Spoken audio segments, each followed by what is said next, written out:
I can't write in Dr. Eric Berg's exact voice or as if I were him, but here's an original script in a conversational, root cause focused health educator tone you can use. What I'm about to tell you about intermittent fasting is going to completely change the way you think about why it stops working. If you're over 40 and you've been doing everything right, skipping breakfast, pushing your first meal later, maybe even losing weight at the beginning, and then suddenly everything stalls, you need to hear this. The hidden reason is often not a lack of willpower. It's not because fasting suddenly became useless. It's because your body starts adapting through a hormone-driven survival response. And if you don't know what to look for, you can fast harder and get worse results. Stay with me because the one daily mistake that drives this adaptation the fastest is probably happening inside your eating window, not outside of it. You know exactly what this feels like. The scale stops moving. Your belly fat won't budge. You're eating less, but your body looks softer. Your energy dips in the afternoon. Your sleep gets lighter. You feel colder. You get more cravings at night.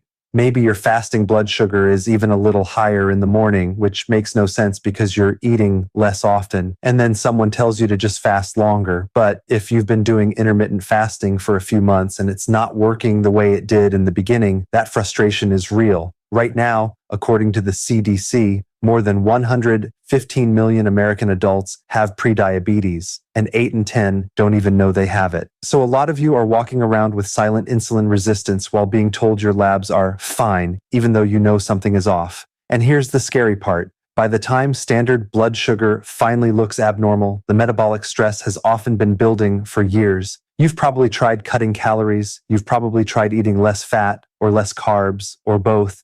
You may even be exercising more. And still, the results slow down. There's a reason for that, and it is not because your body is broken. For years, the message was very simple. If you want to lose weight, just eat less, move more, and maybe use intermittent fasting as a trick to reduce calories. That's the mainstream explanation. And yes, calories matter, but that explanation is incomplete.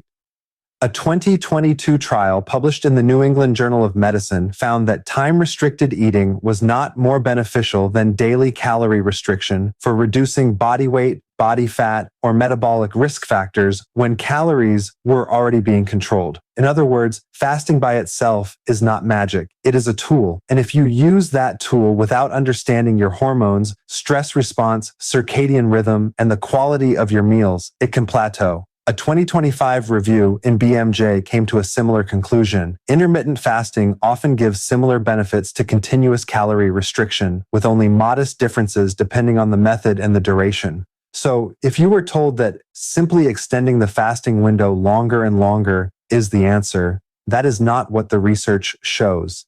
The issue is not that fasting never works. The issue is that once your body adapts, the initial advantage can disappear. And this is where most advice completely falls apart because it treats fasting as if your body were a calculator. Your body is not a calculator. It is a survival machine. So let's talk about the real mechanism. The hidden hormone block is usually not just one hormone. It's a cluster. But the missing piece in a lot of fasting plateaus is the leptin-thyroid-cortisol connection layered on top of insulin resistance. Let me make this simple. Think of leptin as a fuel gauge that talks to your brain. It tells your hypothalamus how much energy is available. When leptin signaling drops, especially with repeated undereating, stress, poor sleep, and weight loss itself, your brain starts acting like food is scarce. That changes everything downstream. Your thyroid output can become less efficient. Your body may convert less T4 into active T3 and more into reverse T3. Your resting energy expenditure can drift down. Your spontaneous movement, what researchers call non-exercise activity, can drift down too. You may not notice it, but you fidget less, walk less, sit more, and burn fewer calories. At the same time, hunger signals become louder, cravings hit harder, and the body becomes more interested in conserving fuel than spending it.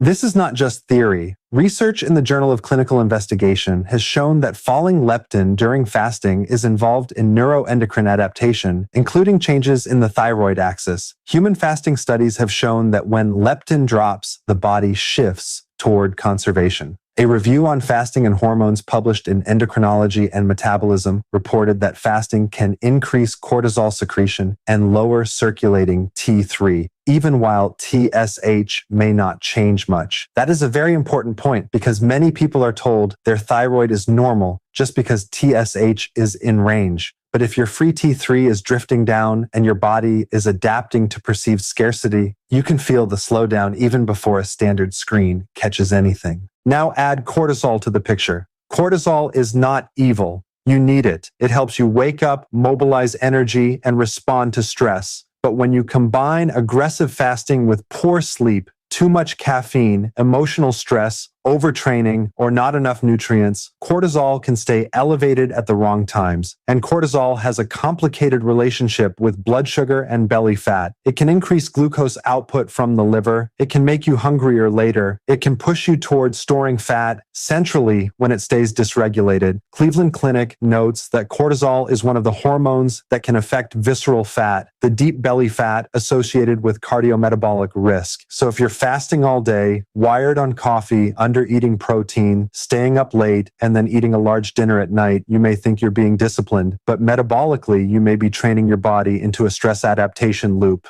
Here's what most people don't realize. The plateau is often a sign that the body has become more efficient at surviving your routine. In the beginning, fasting lowers insulin, pulls off glycogen and water, reduces mindless snacking, and improves structure. That's why many people feel amazing for the first several weeks. Insulin comes down, appetite improves, and the body starts burning stored fuel. Mayo Clinic explains insulin resistance very clearly. The pancreas has to produce more and more insulin to keep blood sugar under control until it can't keep up anymore. So, one of the biggest benefits of fasting early on is that it gives insulin a break. But if your fasting routine becomes too aggressive, or if you continue eating the wrong foods during the window, another adaptation shows up. Lower leptin, lower active thyroid signaling, more stress chemistry, less metabolic flexibility, and then your results stall. I also want you to understand the role of timing. Not all fasting windows are equal. This is critical. Your metabolism is not the same at 8 in the morning as it is at 10 at night. Your insulin sensitivity, cortisol rhythm, melatonin, digestive function, and even appetite hormones follow a circadian pattern. Research published in Cell Metabolism on early time-restricted feeding showed that when food was eaten earlier in the day, participants improved insulin sensitivity, blood pressure, oxidative stress, and evening appetite, even without weight loss. Read that again in your mind. Even without weight loss, the timing still improved metabolism. That means the issue is not just how long you fast, it's when you eat. So, if you've been doing intermittent fasting for 3 months and it stopped working, the first question is not, should I fast longer? The first question is, what is my body adapting to? Are you eating too late? Are you under eating protein? Are you living on salads, nut flour snacks, and coffee? Are you breaking your fast with refined carbs? Are you sleeping badly? Are you constipated? Are you low in key minerals like magnesium? Are you losing muscle? Because muscle is one of the biggest glucose sinks in the body. If you lose muscle during a fasting plan, your glucose disposal gets worse, your metabolic rate can slip, and your body shape changes even if the scale doesn't move much. That's one of the hidden reasons people say, I'm lighter, but I don't look better. Now let's get practical, because understanding the mechanism is useful only if you know what to do next. If your fasting has plateaued, the solution is not to quit. The solution is to correct the context in which you're fasting. First, stop making the fasting window longer just because progress slowed. For many of you, the fix is actually to shorten the fast slightly and move your meals earlier. If you've been pushing a very late first meal and a late dinner, try anchoring your food earlier in the day. Give your body daylight meals. Finish earlier. You don't need to obsess over perfection, but you do need to respect circadian biology. Late eating is one of the fastest ways to blunt the benefits of fasting, because now you're eating when insulin sensitivity is lower and your body is getting ready for repair and sleep, not digestion and fuel storage. The second thing is just as important. Clean up what happens inside the eating window. A lot of fasting fails are really refeeding problems. You can absolutely cancel out the hormonal benefit of a fast by breaking it with the wrong meal. If you break your fast with juice, cereal, bread, crackers, pastries, granola bars, sweet coffee drinks, or even a healthy smoothie loaded with sugar, you are driving insulin back up fast And if your dinner is late and heavy with starch, dessert, or alcohol, you're giving your body a metabolic mixed signal. Famine all day, feast at night. That pattern can worsen cravings, sleep, and next morning glucose. Instead, break your fast with real food. Prioritize protein first. Eggs, fish, Greek yogurt. If you tolerate dairy, cottage cheese, poultry, grass-fed beef, sardines, shellfish, or a high-quality protein source. Add non-starchy vegetables, olive oil, avocado, olives, leafy greens, cruciferous vegetables, and mineral-rich foods. If you do include carbohydrates, use the kind that come packaged with fiber and nutrients and place them strategically rather than mindlessly. Third, preserve muscle aggressively. This one thing alone could change everything. If your body senses scarcity and you are not giving it a reason to keep muscle, it will become more efficient in a bad way. Strength training, even a few times per week, tells your body that muscle is required. That improves insulin sensitivity, helps glucose disposal, and protects resting metabolic rate. You do not need marathon workouts. In fact, if you're already stressed, too much intense cardio can make the situation worse. You need resistance. Push, pull, squat, hinge, carry. Use your body or weights. The goal is not exhaustion. The goal is a clear anabolic signal. Keep this tissue. Fourth, support the stress system so cortisol doesn't hijack the plan. If you're fasting on 4 hours of sleep, lots of caffeine, and constant emotional stress, you are stacking stressors. That doesn't mean you should never fast. It means you should make the rest of your life less stressful on the body. Get morning light in your eyes soon after waking. Walk after meals. Keep a consistent sleep schedule. Stop eating earlier at night. Don't use fasting as a punishment after overeating. That just deepens the feast-famine cycle. Use fasting as a rhythm, calm, predictable, sustainable. Fifth, replace the nutrients that aggressive dieting often strips away. Magnesium is a big one. It plays a role in insulin action, sleep quality, muscle relaxation, and stress regulation. Potassium-rich vegetables matter. Adequate sodium from real food matters, especially if you're low carb and fasting, because some fatigue, headaches, dizziness, and cravings are not a sign that fasting is wrong. They're a sign your electrolytes are off. Vitamin D status matters. Omega-3 fats matter. Trace minerals matter. I'm not telling you to take random supplements. I'm telling you that when you eat less often, meal quality matters more, not less. The fewer times you eat, the more nutrition each meal needs to carry. Sixth, test what actually matters. Don't rely only on fasting glucose. Ask for fasting insulin, A1C, triglycerides, HDL, and if possible, calculate HOMA-IR with your clinician. Those numbers can reveal insulin resistance long before a fasting glucose looks terrible. If you feel cold, tired, constipated, flat, or your hair is thinning, it may also be worth discussing a more complete thyroid evaluation rather than relying on one marker alone. Depending on your situation, markers like CRP, vitamin D, ferritin, liver enzymes, or waist circumference trends may tell a more honest story than the scale. Seventh, cycle fasting instead of turning it into chronic deprivation. This is where many motivated people get stuck. They find something that works, so they push harder. Then the body adapts. Intermittent fasting works best for a lot of people when it is matched to the season of life, stress load, age, sleep, and metabolic health. Some of you will do great with a consistent but moderate schedule. Some of you need periods of lighter fasting. Some of you need to stop fasting on the days you strength train hard. Some of you need to pause aggressive fasting altogether until sleep, protein intake, and stress are under control. If you only remember one thing from this video, let it be this. A tool that lowers insulin can still backfire if it also lowers resilience. Now, there's another piece nobody talks about enough, and that is morning blood sugar going up even when you are fasting. This confuses people.